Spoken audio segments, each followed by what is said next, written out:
पिछले साल मेरे पास मोहित नाम का एक लड़का पढ़ता था जो कि वो एक एवरेज स्टूडेंट था। उसने हाफ ईयरली की परीक्षा में 54% मार्क्स लाए थे। प्री बोर्ड की परीक्षा हुई तो उसने 62% मार्क्स लाया और जब बोर्ड एग्जामिनेशन हुई तो 89% मार्क्स उसने ऑब्टेन किया। आप 54 से लेके डायरेक्ट ये जो 89% मार्क्स इतना ज़्यादा इंक्रीज हुआ, ये कैसे हुआ? इसने प्री बोर्ड के बाद किस प्रकार से इसने पढ़ाई करी, आज की इस वीडियो में तुम्हें बताने वाला हूं। साथ ही साथ ये जो 11% मार्क्स कटे, इसके बाद में हमने बातचीत करी, पूछा कि ये जो 11% मार्क्स कटे तो ये कैसे तुम्हारी कटी होगी, कोई आइडिया है? तो उसने जो चीज़ें हमारे साथ शेयर करी, आज की इस वीडियो में तुम्हें यही बताने वाला हूँ कि आज से लेकर तुम्हारे बोर्ड एग्जामिनेशन तुम्हें बोर्ड परीक्षा की तैयारी किस प्रकार से करनी है। चलिए वीडियो को शुरू करते हैं। So hello everyone, this is your Roshan bhaiya. So बच्चों, अगर तुम भी अपने बोर्ड एग्जामिनेशंस में अच्छे मार्क्स ऑब्टेन करना चाहते हो तो इस वीडियो को एंड तक देखते रहना। देखो, अभी तक तुमने जो पढ़ाई करी सो करी, लेकिन अभी से लेकर बोर्ड एग्जामिनेशंस तक लगभग 1 महीने का समय है। अगर ये 1 महीना तुम अच्छे से पढ़ लेते हो तो तुम अपने बोर्ड एग्जामिनेशंस में 90% से भी ज़्यादा मार्क्स ला सकते हो। देखो, जब सेशन शुरू होता है तब नई नई किताबें आती है तो पढ़ने में बड़ा इंटरेस्ट आता है, तो फिर हम बहुत तेज़ी से शुरुआत करते हैं, लेकिन मिडिल फेज में आते आते हम स्लो हो जाते हैं।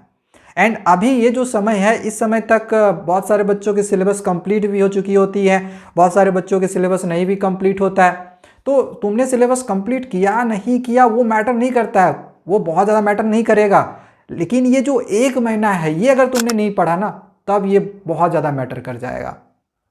क्योंकि अभी तक बच्चे सिलेबस कंप्लीट करने के बावजूद भी क्या होता है कि जो पढ़ा हुआ है ना वो भूल जाते हैं, एंड जिन्होंने नहीं पढ़ा वो तो नहीं पढ़े हुए होते हैं। तो दोनों के लिए प्रॉब्लम हो सकती है अगर ये 1 महीना उन्होंने सीरियसली नहीं लिया तो मैं तुमको पहले अवेयर कर दे रहा हूँ, इस 1 महीने को सीरियसली लो, अच्छे से पढ़ाई करो। कैसे तैयारी करनी है आज मैं तुमको पूरा अच्छे से समझा दे रहा हूँ। बोर्ड एग्जामिनेशंस तक इसको फॉलो करो, तुम गारंटी अपने बोर्ड परीक्षा में 90% से भी ज़्यादा मार्क्स लेकर आओगे, मैं तुमको इस बात की गारंटी दे रहा हूँ। देखो, सबसे पहली चीज़ तो ये, जैसे कि मैंने अभी कहा कि अभी एक ऐसा फेज होता है जिसमें बच्चे क्या करते हैं, अपने सिलेबस को कंप्लीट तो कर चुके होते हैं लेकिन जो पढ़ा हुआ होता है वो भूल जाते हैं। तो ये अभी तुमको सबसे पहला काम क्या करना है, तुम्हें करना है रिवीजन। सबसे पहले तुमको रिवीजन करना है उन चैप्टर्स की जो तुमको लगता है कि ये मेरा दिमाग से उतर चुका है। अब तुम कोई भी एक सब्जेक्ट उठाओ, चाहे वो मैथमेटिक्स हो, साइंस हो, सोशल साइंस हो, इंग्लिश हो, जो भी हो। अब चैप्टर 1 से लेके लास्ट तक जितने भी चैप्टर्स है, जरा सोचो कि पहला चैप्टर में ये मैं पढ़ रहा हूँ, ये पूरा जो इसकी कहानी है, पूरा स्टोरी है, ये मुझे याद है कि नहीं है। तो ये सारे सब्जेक्ट को तुमको इस प्रकार से सोचना है, एंड तुमको जो भी लगेगा कि ये चैप्टर मुझे समझ में नहीं आ रहा है, ये चैप्टर मैंने पढ़ा था बट मैं भूल सा गया हूँ, तो उस चैप्टर की पहले तुम्हें क्या करना है, रिवीजन करनी है। मतलब उस चैप्टर को पहले पढ़ लेना है। क्वेश्चन आंसर याद तो हमें कतई नहीं करना है, क्वेश्चन आंसर याद नहीं करना है। तो मेरा पहला पॉइंट है, पहला चीज़ तुमको याद रखना है, रिवीजन कर लेना है उन चैप्टर्स का जो तुम भूल चुके हो। अब जिन बच्चों को रिवीजन करने का तरीका भी नहीं पता होगा, सर रिवीजन कैसे करें, सर चैप्टर को जल्दी कंप्लीट कैसे करें, तो यार कमेंट कर देना। इसके लिए अलग से एक वीडियो मैं तुम्हें बना के दे दूंगा जिसमें मैं तुम्हें समझा दूंगा कि तुम्हें रिवीजन कैसे करनी है। तो ये सबसे पहला काम है रिवीजन, जो कि तुम्हें कर लेना है, ताकि जिन चैप्टर्स को तुम भूल चुके हो वो तुम्हें एक बार फिर से याद आ जाए। और अगर तुमने सिलेबस नहीं कंप्लीट करी होगी तो फटाफट ये जो 1 महीना के समय है ना, इस 1 महीने में अपने सिलेबस को कंप्लीट कर लो। तो ये होगी पहली चीज़। दूसरी बात, देखो बच्चे क्या करते हैं, पढ़ना तो शुरू करते हैं लेकिन 2-4 दिन पढ़ने के बाद उनकी पढ़ाई या तो स्लो हो जाती है या फिर बीच में वो गैप छोड़ देते हैं। तो ये गैप नहीं रहना चाहिए, मतलब कि तुम में कंसिस्टेंसी रहनी चाहिए।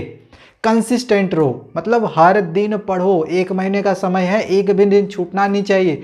बीच में कुछ फेस्टिवल्स वगैरह आएगा तो फेस्टिवल के दिन ऐसा नहीं कि पूरे दिन अगर नहीं पढ़ पाए तो पढ़े ही नहीं। यार कुछ तो घंटे निकाल के पढ़ सकते हो, पूरे दिन तो फेस्टिवल नहीं होती रहेगी। तो यार जो भी फेस्टिवल वाला समय होगा, चाहे वो न्यू ईयर हो या फिर जो भी होगा, तो उन फेस्टिवल्स में कुछ समय निकाल के, कुछ घंटे निकाल के पढ़ लेना। कंसिस्टेंट रहोगे ना, क्या होगा कि जो तुम मतलब कंसिस्टेंसी से तुम ना कोई चीज़ भूलोगे नहीं। और अगर 1-2 दिन तुम्हारा 3 दिन गैप हो जाता है ना, तो इससे कुछ चीज़ें होती है जो कि तुम्हारे दिमाग से निकल सकती है लेकिन हर दिन पढ़ोगे तो तुम्हारा जो याद करने का कैपेसिटी है ना वो भी बढ़ेगा।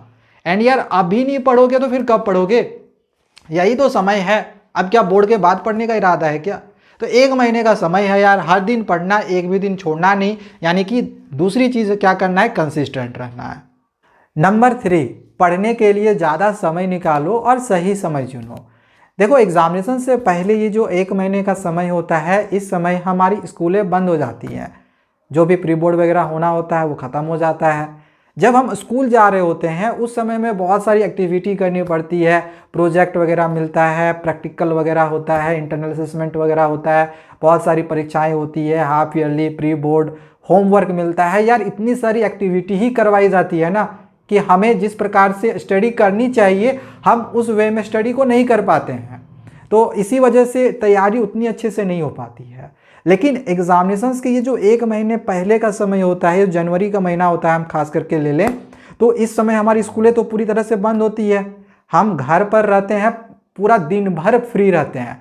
तो जो भी ये 1 महीने का समय होगा इसमें पूरा का पूरा समय तुमको सिर्फ अपने स्टडी के लिए लगाना है, ज़्यादा से ज़्यादा समय तुमको पढ़ने में लगाना है और सही समय तुमको पढ़ने में देना है।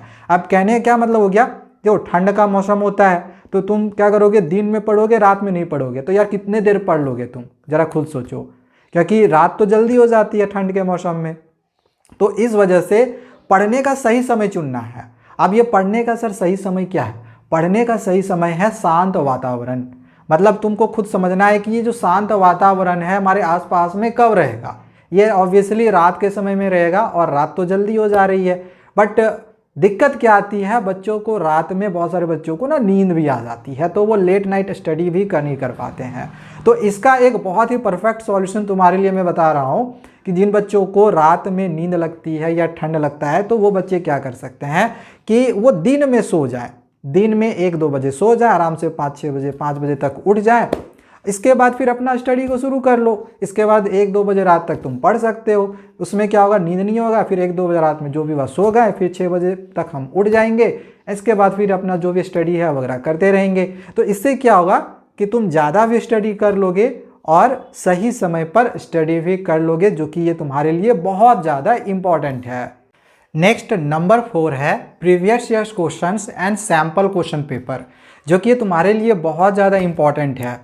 देखो प्रीवियस ईयर्स क्वेश्चन पेपर से क्या होता है कि हमें ना एक ओवरऑल आइडिया मिलता है कि सीबीएसई हर साल जो क्वेश्चन पेपर देती है वो किस प्रकार से हमारे क्वेश्चन पेपर में आते हैं। एंड जब हम प्रीवियस ईयर्स के क्वेश्चंस को बनाते हैं ना तो इससे हमारे अंदर एक अलग ही कॉन्फिडेंस आता है। तो अपने बोर्ड एग्जामिनेशन से पहले तुम घर पर उन क्वेश्चंस की तैयारी करना, मतलब पूरे 3 घंटे समय देना एंड क्वेश्चंस को बना के देखना। ऐसा देखा भी जाता है कि बहुत सारे ऐसे क्वेश्चंस होते हैं जो कि प्रीवियस ईयर से सेम टू सेम पूछे भी जाते हैं।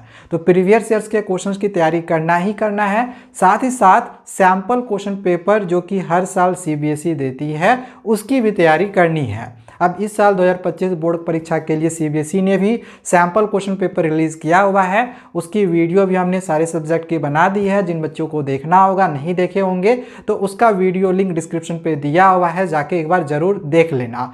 उससे तुमको आइडिया मिलेगा कि हमारी 2025 बोर्ड परीक्षा में टोटल नंबर ऑफ क्वेश्चंस कितने रहेंगे, क्वेश्चन किस किस टाइप का रहेगा, क्वेश्चन का लेवल कैसा रहेगा, केस स्टडी बेस्ड में क्वेश्चन कितने रहेंगे, असर्शन रीजन में क्वेश्चंस रहेंगे। ओवरऑल बहुत सारी चीज़ों का आइडिया रहता है, क्वेश्चंस के बारे में तुम्हें पता चलता है। तो उसी लेवल के या उसी टाइप के जो क्वेश्चंस होते हैं वो हमारे बोर्ड एग्जामिनेशंस में पूछे जाते हैं। ठीक है, तो ये नंबर 4 तुमको करना है कि प्रीवियस ईयर्स और सैम्पल क्वेश्चन पेपर की तैयारी तुमको कर लेनी है।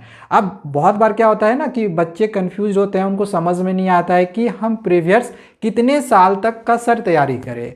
देखो बहुत ज़्यादा पीछे का तुमको तैयारी नहीं करना, क्योंकि 2020 के पहले तुम्हारी जो एग्ज़ाम पैटर्न थी वो बिल्कुल डिफरेंट थी, बहुत ज़्यादा अलग थी।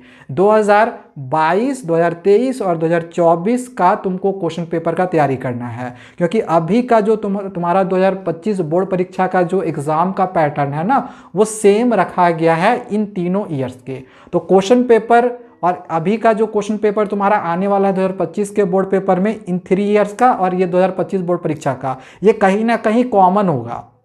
इसके बहुत सारे क्वेश्चन तुमको 2025 बोर्ड परीक्षा में भी देखने को मिलेगा, क्योंकि इन तीनों साल में भी कॉम्पिटेंसी बेस्ड क्वेश्चन वही 50% ही था। तुम्हारा भी एग्जामिनेशन में क्वेश्चन 50% ही कॉम्पिटेंसी बेस्ड क्वेश्चन आने वाला है। इसमें भी असर्शन रीजन क्वेश्चन इन तीनों साल में उतने ही पूछे गए थे जो कि तुम्हारा 2025 बोर्ड परीक्षा में पूछे जाएंगे। और वही हाल केस स्टडी बेस्ड का भी है। इन 3 ईयर्स में केस स्टडी बेस्ड क्वेश्चंस जितने पूछे गए थे सभी सब्जेक्ट में, उतने ही 2025 बोर्ड परीक्षा में भी पूछे जाएंगे। वहीं अगर 2020 के पहले की अगर क्वेश्चन पेपर की बात करो तो उसमें जो भी कॉम्पिटेंसी बेस्ड क्वेश्चन है वो था ही नहीं।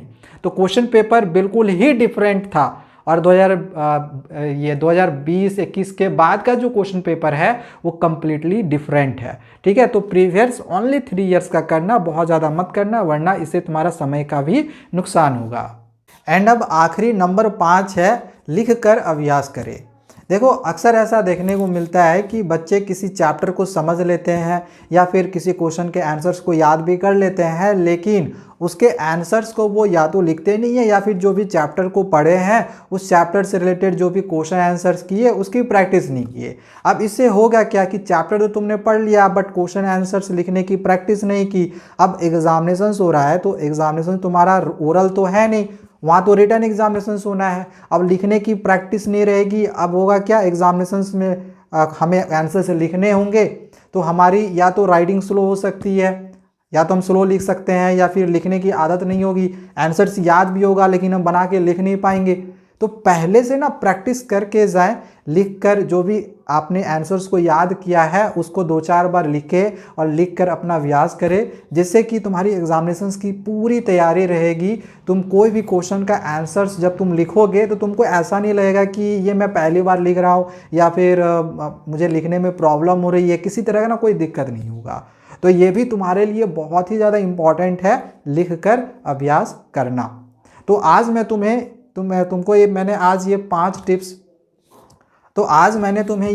टिप्स बताए हैं। अगर तुम ये 5 टिप्स फॉलो कर लेते हो तो मैं तुम्हें ये गारंटी दे रहा हूँ कि इस 1 महीने में भी पढ़ के तुम 90% से भी ज़्यादा मार्क्स ऑब्टेन कर सकते हो। क्योंकि जैसे कि मैंने अभी कुछ देर पहले भी कहा था कि पहले का समय जो भी रहा, जो भी 8-9 महीने तुमने तैयारी करी, वो उस समय तुम स्कूल जा रहे थे, इस वजह से तुम्हारे पास ज़्यादा समय नहीं था, इस वजह से तैयारी अच्छे से नहीं हो पाई थी। लेकिन अब तुम पूरी तरह से फ्री हो तो इसको फॉलो करो जो भी हमने बताई है, और इसके साथ अपने एग्जामिनेशंस की तैयारी कर लो। तुम गारंटी 1 महीना भी पढ़ के बहुत ही अच्छा मार्क्स अपने बोर्ड परीक्षा में ले आओगे। तो आज के लिए इतना ही, मिलते हैं दूसरे वीडियोज़ में। किसी तरह का कोई क्वेश्चन होगा तो ये हमें कमेंट करके ज़रूर बताना। Thank you, bye bye.